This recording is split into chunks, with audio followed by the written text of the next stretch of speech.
Mais um dia juntos no nosso plano de leitura da Bíblia. Seja bem-vindo. Estamos lendo a Bíblia em um ano.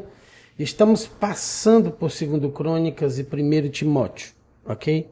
Pegue sua Bíblia já, prepare o seu ambiente, junte aí a sua família, se você puder, ok? Se você está em trânsito, vamos juntos também.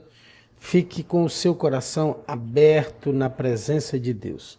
Você que é novo no canal, eu te peço, meu irmão, se inscreve, clica no botão inscreva-se, aperta o sino de todas e você será sempre notificado, avisado, tá bom? Os capítulos de hoje são 2 Crônicas, capítulos 22 a 24 e 1 Timóteo, capítulo 6. Vamos começar? Já vamos direto ao ponto. 2 Crônicas 22, verso 1, nós lemos. Então o povo de Jerusalém proclamou Acasias, filho mais novo de Jeorão, o novo rei, pois os bandos de saqueadores que vieram com os árabes tinham matado todos os filhos mais velhos de Jeorão. Assim, Acasias, filho de Jeorão, reinou em Judá. Acasias tinha 22 anos quando começou a reinar e reinou em Jerusalém por 1 ano. Sua mãe era Atalia, neta do rei Onri. Acasias também seguiu o exemplo da família do rei Acabe, pois sua mãe o incentivou a praticar o mal. Fez o que era mal aos olhos do Senhor, como a família de Acabe. Depois da morte de seu pai, eles se tornaram seus conselheiros e o levaram à ruína. Seguindo o conselho deles, Acasias se uniu a Jorão, filho de Acabe, rei de Israel, na guerra contra Azael, rei da Síria, em Ramote-Gileade. Quando os sírios feriram Jorão na batalha, ele voltou a Jezreel para se recuperar dos ferimentos sofridos em Ramote. Visto que Jorão estava ferido, Acasias, rei de Judá, foi visitá-lo em Jezreel. Deus havia decidido que essa visita seria a ruína de Acasias. Enquanto Acasias estava em Jezreel, saiu com Jorão ao encontro de Jeú, neto de Ninsi, a quem o Senhor havia escolhido para destruir a dinastia de Acabe. Quando Jeú executava o juízo contra a família de Acabe, encontrou alguns oficiais de Judá e parentes de Acasias que o serviam e os matou. Então os homens de Jeú partiram em busca de Acasias e o encontraram escondido na cidade de Samaria. Eles o trouxeram a Jeú e o mataram. Acasias recebeu um sepultamento digno, pois o povo disse, ele era neto de Josafá, homem que buscou o Senhor de todo o coração. Contudo, nenhum dos membros da família de Acasias que sobreviveram conseguiu reinar em seu lugar. Quando Atalia, mãe de Acasias, rei de Judá, soube que seu filho estava morto, mandou exterminar o restante da família real de Judá. Mas Jeozeba, filha do rei Jeorão, pegou Joás, o filho ainda pequeno de Acasias, dentre os outros filhos do rei que estavam para ser mortos, e o colocou num quarto com sua ama. Assim, Jeozeba, esposa do sacerdote Joiada, e irmã de Acasias, escondeu o menino para que Atalia não o matasse. Joás ficou escondido com eles no templo de Deus durante 6 anos, enquanto Atalia governava o país. E aqui finalizamos 2 Crônicas 22, vamos ao capítulo 23. No 7º ano do reinado de Atalia, o sacerdote Joiada decidiu agir. Criou coragem e fez um acordo com os comandantes dos batalhões.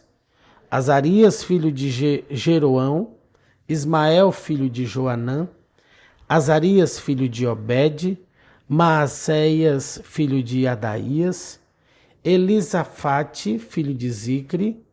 Esses homens viajaram por todo o reino de Judá e convocaram os levitas e os chefes das famílias de todas as cidades para irem a Jerusalém. Todos se reuniram no templo de Deus, onde firmaram um pacto solene com o jovem rei Joás. Joiada lhes disse, aqui está o filho do rei. Chegou a hora de ele governar. O Senhor prometeu que um descendente de Davi seria nosso rei. Vocês devem fazer o seguinte: quando os sacerdotes e os levitas entrarem em serviço no sábado, uma terça parte de vocês ficará de guarda nas portas.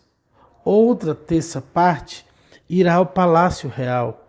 E a última terça parte ficará de guarda na porta do alicerce. Os demais permanecerão nos pátios do templo do Senhor. Lembrem-se, apenas os sacerdotes e os levitas de serviço podem entrar no templo do Senhor, pois foram consagrados. O restante do povo deve obedecer às instruções do Senhor e ficar do lado de fora. Vocês, levitas, posicionem-se em volta do rei, de armas na mão. Matem qualquer pessoa que tentar entrar no templo. Permaneçam com o rei aonde ele for. Então os levitas e o povo de Judá fizeram tudo que o sacerdote Joiada ordenou. Os comandantes se encarregaram dos homens que iam entrar em serviço naquele sábado e dos que iam sair. O sacerdote Joiada não deixou ninguém ir para casa no fim do turno. Depois Joiada forneceu aos comandantes as lanças e os escudos grandes e pequenos que haviam pertencido ao rei Davi e que estavam guardados no templo de Deus. Posicionou todos os homens em volta do rei, de armas na mão. Formaram uma fileira desde o lado sul do templo até o lado norte, ao redor do altar. Então Joiada e seus filhos trouxeram Joás, o filho do rei, para fora, puseram a coroa em sua cabeça e lhe entregaram uma cópia da lei. Depois ungiram Joás e proclamaram rei, e todos gritaram: Viva o rei! Quando Atalia ouviu o barulho do povo correndo e os gritos de louvor ao rei, foi para o templo do Senhor, onde o povo estava reunido. Ao chegar, viu o rei em pé no lugar de honra, junto à coluna na entrada do templo.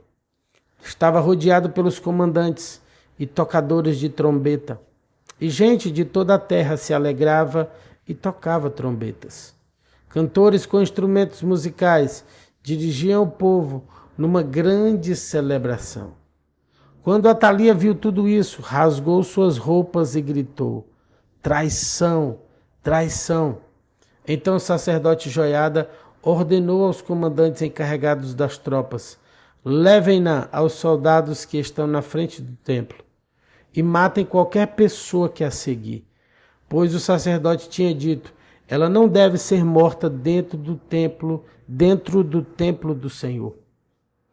Eles a prenderam e a levaram à porta dos cavalos no terreno do palácio e a mataram ali. Joiada fez uma aliança entre ele, o povo e o rei, estabelecendo que eles seriam o povo do Senhor. Todo o povo foi ao templo de Baal e o derrubou. Demoliram os altares, despedaçaram os ídolos e executaram Matã, sacerdote de Baal, em frente aos altares. Joiada encarregou os sacerdotes e os levitas de cuidarem do templo do Senhor. Segundo as instruções de Davi, ordenou que apresentassem holocaustos ao Senhor, como ordenava a lei de Moisés, com cânticos e alegria, conforme Davi tinha instruído. Também pôs guardas às portas do templo do Senhor, para que não entrasse ninguém que por algum motivo estivesse cerimonialmente impuro. Então os comandantes dos batalhões, os nobres, os governantes e todo o povo da terra escoltaram o rei para fora do templo do Senhor. Passaram pela porta superior e entraram no palácio, onde o rei se sentou no trono real. Todo o povo do reino se alegrou e a cidade ficou em paz, pois Atalia tinha sido morta. Finalizamos aqui o capítulo 23. Vamos a 2 Crônicas, capítulo 24. Joás tinha 7 anos quando começou a reinar, e reinou em Jerusalém por 40 anos. Sua mãe se chamava Zíbia e era de Berseba. Joás fez o que era certo aos olhos do Senhor, enquanto o sacerdote Joiada estava vivo. Joiada escolheu 2 esposas para Joás e ele teve filhos e filhas. Algum tempo depois, Joás resolveu fazer reparos no templo do Senhor. Reuniu os sacerdotes e os levitas e lhes deu as seguintes instruções: vão a todas as cidades de Judá e recolham um imposto anual para fazer os reparos no templo do Senhor. Façam isso logo. E os levitas, porém, não se apressaram. Então o rei mandou chamar o sumo sacerdote Joiada e lhe perguntou: por que você não exigiu que os levitas saíssem e recolhessem os impostos que as cidades de Judá e a cidade de Jerusalém devem pagar para o templo? Moisés, servo do Senhor, estabeleceu que a comunidade de Israel pagasse esse imposto para a manutenção do tabernáculo da aliança. Ao longo dos anos, os seguidores da perversa Atalia haviam arrombado o templo de Deus e usado os objetos sagrados do templo do Senhor para adorar as imagens de Baal. Por isso o rei ordenou que fizessem uma caixa grande e a colocassem do lado de fora do templo do Senhor. Então foi proclamado em Judá e em Jerusalém que o povo devia trazer ao Senhor o imposto que Moisés, servo de Deus, havia requerido dos israelitas no deserto. Isso agradou todos os líderes e o povo, e eles trouxeram de bom grado suas contribuições e as colocaram na caixa até enchê-la.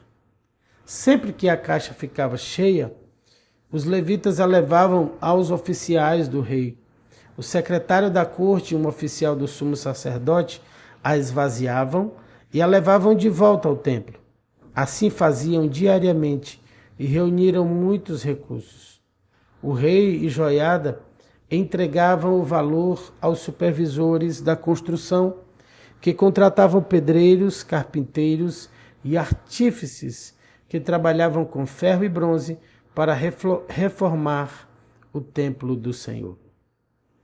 Os homens encarregados da reforma trabalhavam com dedicação e a obra foi progredindo. Restauraram o templo de Deus de acordo com o modelo original e reforçaram. Quando todos os reparos foram concluídos, trouxeram ao rei e à Joiada os recursos que sobraram. O valor foi usado para fazer diversos objetos para o templo do Senhor, utensílios para o serviço e para os holocaustos, além de vasilhas e outros objetos de ouro e de prata. Enquanto o sacerdote Joiada viveu, os holocaustos eram oferecidos continuamente no templo do Senhor. Joiada viveu muitos anos e morreu em idade avançada, com 130 anos. Foi sepultado entre os reis na cidade de Davi, pois havia feito o bem em Israel para Deus e seu templo. Depois da morte de Joiada, os líderes de Judá vieram ao rei Joás e se curvaram diante dele, e ele ouviu seus conselhos. Abandonaram o templo do Senhor, o Deus dos seus antepassados, e adoraram postes de Azerá e ídolos. Por causa desse pecado, a ira de Deus veio sobre Judá e Jerusalém. Ainda assim o Senhor enviou profetas para trazê-los de volta para ele. Os profetas os advertiram, mas o povo não quis ouvir. Então o Espírito de Deus veio sobre Zacarias, filho do sacerdote Joiada. Ele se pôs em pé diante do povo e disse: isto é o que Deus diz. Por que vocês desobedeceram aos mandamentos do Senhor e com isso deixam de prosperar? Visto que abandonaram o Senhor, agora ele os abandonou. Então os líderes conspiraram contra Zacarias e o rei ordenou que ele fosse morto por apedrejamento no pátio do templo do Senhor.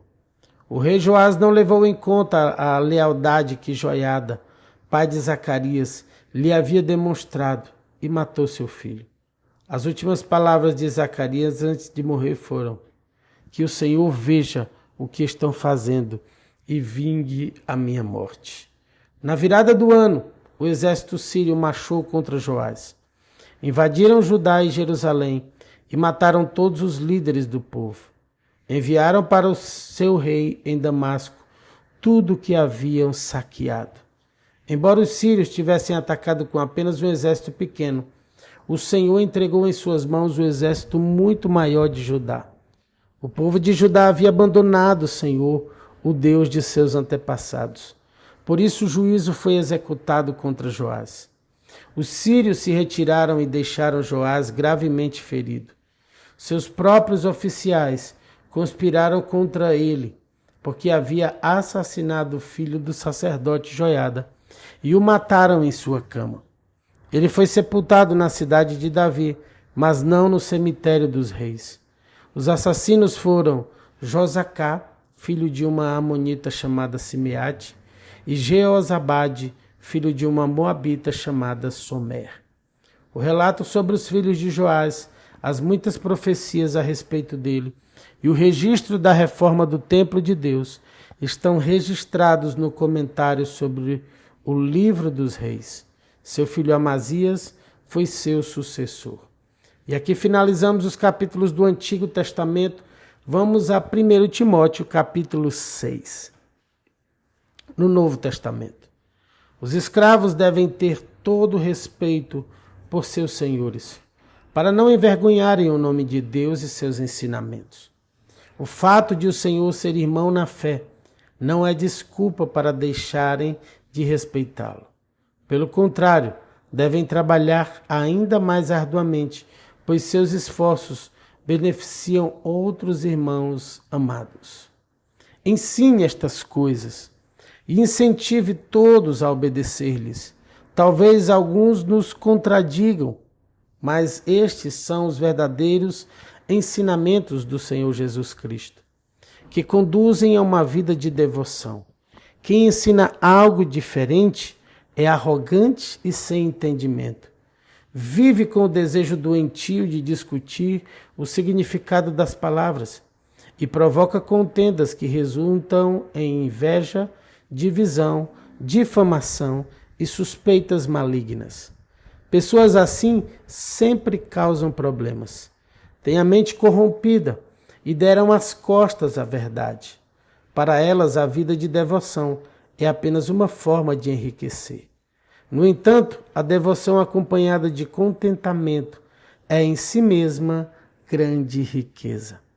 Afinal, não trouxemos nada conosco quando viemos ao mundo, e nada levaremos quando o deixarmos. Portanto, se temos alimento e roupa, estejamos contentes. Mas aqueles que desejam enriquecer caem em tentações e armadilhas e em muitos desejos tolos e nocivos que os levam à ruína e à destruição. Pois o amor ao dinheiro é a raiz de todo mal. E alguns, por tanto desejarem dinheiro, desviaram-se da fé e afligiram a si mesmos com muitos sofrimentos. Você, porém, que é um homem de Deus, fuja de todas essas coisas más. Busque a justiça, a devoção e também a fé, o amor, a perseverança e a mansidão. Lute o bom combate da fé. Apegue-se firmemente à vida eterna para a qual foi chamado e que tão bem você declarou na presença de muitas testemunhas. Diante de Deus, que a todos dá vida, e de Cristo Jesus, que deu bom testemunho perante Pôncio Pilatos, encarrego-o de obedecer a esta ordem sem vacilar. Assim ninguém poderá acusá-lo de coisa alguma, desde agora até a volta de nosso Senhor Jesus Cristo, pois no devido tempo ele será revelado do céu pelo bendito e único Deus Todo-Poderoso, o Rei dos Reis e Senhor dos Senhores. Somente a ele pertence a imortalidade, e ele habita em luz tão resplandecente que nenhum ser humano pode se aproximar dele. Ninguém jamais o viu, nem pode ver. A ele sejam honra e poder para sempre. Amém. Ensine aos ricos deste mundo que não se orgulhem, nem confiem em seu dinheiro que é incerto. Sua confiança deve estar em Deus, que provê ricamente tudo o que necessitamos para a nossa satisfação. Diga-lhes que usem seu dinheiro para fazer o bem. Devem ser ricos em boas obras e generosos com os necessitados, sempre prontos a repartir. Desse modo acumularão tesouros para si, como um alicerce firme para o futuro, a fim de experimentarem a verdadeira vida. Timóteo, guarde aquilo que Deus lhe confiou. Evite discussões profanas e tolas com aqueles que se opõem a você com suposto conhecimento. Alguns se desviaram da fé por seguirem essas tolices. Que a graça de Deus esteja com vocês. E aqui nós finalizamos 1 Timóteo 6 e os capítulos de hoje do plano de leitura da Bíblia. Antes de finalizarmos e sairmos, eu quero ainda orar e abençoar a sua vida e o seu dia e o nosso dia. Mas quero te pedir também que você deixe o seu like, que você compartilhe com seus grupos e contatos e que você se inscreva no canal. Aperta aí o sino, a opção de todas e você receberá os nossos avisos. Ok? Vamos orar? Pai, muito obrigado por mais um dia, pelo alimento espiritual, por tua misericórdia, bondade, graça, favor, o teu sustento para nossas vidas. Tua palavra, Senhor, vem nos fortalecer, vem abrir nosso entendimento, vem nos purificar, vem nos limpar. Deus, nós te louvamos por estarmos nesse propósito. Te louvamos, Senhor, pela vida de cada irmão que está aqui, presente conosco nessa jornada também. Que o Senhor os abençoe com um dia poderoso, cheio da tua presença, cheio da tua paz, cheio do teu espírito. Quero declarar uma semana de boas notícias. O Senhor te abençoe, te guarde e te proteja de todo mal. Oramos em nome do Senhor Jesus. E você que está do outro lado, se você crê comigo, diz aí amém e amém. E glória a Deus e aleluia. Beijo no seu coração. Fica na graça e na paz do Senhor Jesus. Tchau, tchau.